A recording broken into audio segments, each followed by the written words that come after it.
Over the course of the previous few years, retail investors have carried more than just AMC. They might have significantly increased the number of positions they hold, which would make everything different. To begin, let's take a look at something that has been going around recently, and it is based on a tweet that was sent out by a source known as Biotech Moose. If you consider the polling data from its platform over the course of the past few years, you will see that there has been a significant change in the ownership of retail establishments. It is not a minor increase that we are discussing either. In this context, we are discussing a change that may potentially increase the number of shares held by ordinary investors from around 10 times to 45 times. That is a significant leap, and it hints at a single straightforward fact. There has been a persistent pattern of retail buying rather than selling. These surveys are, without a doubt, a limited sample size.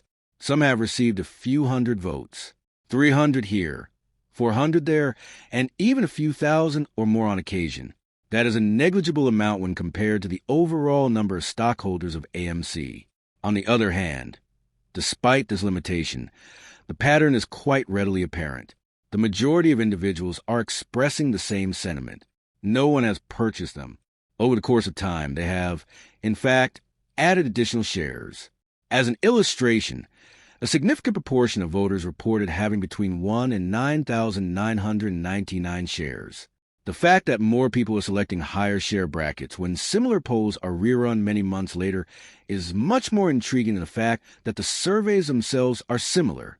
Something significant is revealed to us by this. The number of positions is increasing. It's not just that retail is holding. They're actually accumulating. It is at this point that things begin to take a more serious turn.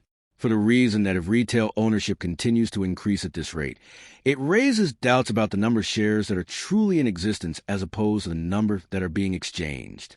This brings up the topic of synthetic shares, which is directly related to this subject. Some calculations imply that retail might be holding dozens of times the official public float when analysts try to estimate using midpoint assumptions from these surveys. This is because retail could be holding a large amount of stock. In one instance, projections reached a level that was approximately 97 times higher than the available float. That would mean tens of billions of shares, which is significantly more than what ought to be the case. To be clear, this is not the exact data that we are looking at. These are estimates constructed from a small number of samples. However, even if the number is not entirely accurate, it still indicates that there is something out of the ordinary taking on in the market. This is because we are already aware that inside complex financial systems, techniques such as rehypothecation and share duplication are within the realm of possibility. The use of offshore total return swaps comes into play at this point in the process. These are financial instruments that frequently do not necessitate complete transparency, particularly when they're organized in a manner that operates outside of jurisdictions that are rigorous regarding reporting. Over the course of history, we have observed evidence that these swaps have become more prevalent, and they can be utilized to provide exposure without actually holding the shares that are being traded. Therefore, when you take into account all of these factors, including the growing retail ownership, the growing swap activity, and the continued trading volume, it begins to paint a picture in which the actual number of shares in circulation may be significantly larger than what is officially stated. If this is the case, then short sellers are in a very precarious situation since, at some point in the future, all of those positions will need to be addressed and resolved. Additionally, the potential effects are proportional to the magnitude of the imbalance. We are now at a point when things become much more intriguing overall. While all of this is going on in the background, we are also witnessing a wave of unfavorable media coverage that is directed toward AMC and Adam Aron, the CEO of the production company. Recent stories have been focusing on executive salaries, stating that pay packages have seen significant rises.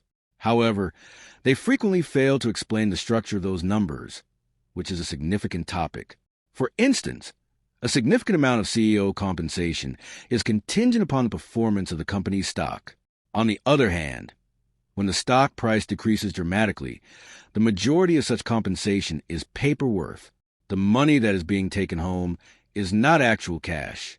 The headlines may give the impression that Adam Aron's base salary is significantly higher than it actually is. Nevertheless, this context is frequently absent. The story, on the other hand, is constructed in a manner that seems to portray leadership as being reckless or selfish. Furthermore, when you come across many articles that present the same viewpoints, it begs the question of whether or not this is merely reporting or whether or not it is an attempt to affect perception, because one's perception is important, especially for novice investors who might not fully comprehend the situation as it currently stands. In the event that an individual conducting research on AMC comes across mainly unfavorable headlines, they might be hesitant or go elsewhere.